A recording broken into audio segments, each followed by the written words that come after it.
வச்சிருப்பார். அதுதான் இந்த பாட்டினுடைய பொருளுங்க.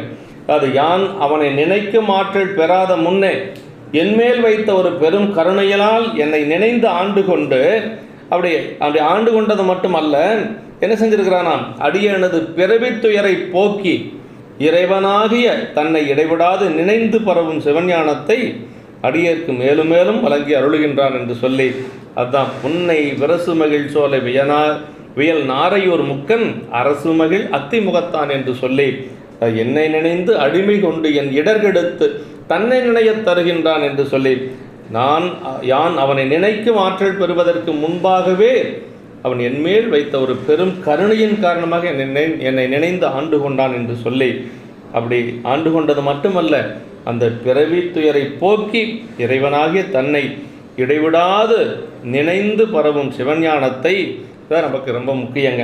அப்படி அடியேற்கு மேலும் மேலும் வழங்கி அருளுகிறான் என்று சொல்லி, விநாயகப் பெருமான் தனக்கு செய்த ஒரு அருளை அந்த பதிகத்திலே இரட்டைமணி மாலையிலே போற்றுகின்றார். சிவபெருமானிடத்து மிகுந்த அன்பு கொண்டு அவர் பெருமானுக்கும் பல நூல்கள் பாடியிருக்கிறார். அப்படி அவர் பாடியதில் நம்பியாண்டான் நம்பிகளுடைய பன்னியர் திருவிருத்தம் என்று சொல்லி ஒரு பகுதி 11ஆம் திருமுறையில் இருக்கக்கூடியது. அது அந்த பன்னியர் திருவிருத்தத்தில் வரகுண பாண்டிய தேவரை பற்றி பாடியிருக்கிறார். வரகுண தேவ பாண்டியர் போருக்கு செல்லுகின்ற பொழுது அவர் எல்லா அரசர்களைப் போல கவசம் அணிந்து கொண்டு செல்ல மாட்டார், திருநீறு பூசிக்கொண்டு போவாராம். அப்படி திருநீறு பூசிக்கொண்டு போருக்கு சென்று திரும்பி வருகின்ற பொழுது அவருடைய உடம்புல எந்த இடத்துலையும் அந்த மாற்றார்கள் எதிரிகள் ஏவிய அம்போ அல்லது வேறொரு எந்த ஒரு தழும்பும் கிடையாது.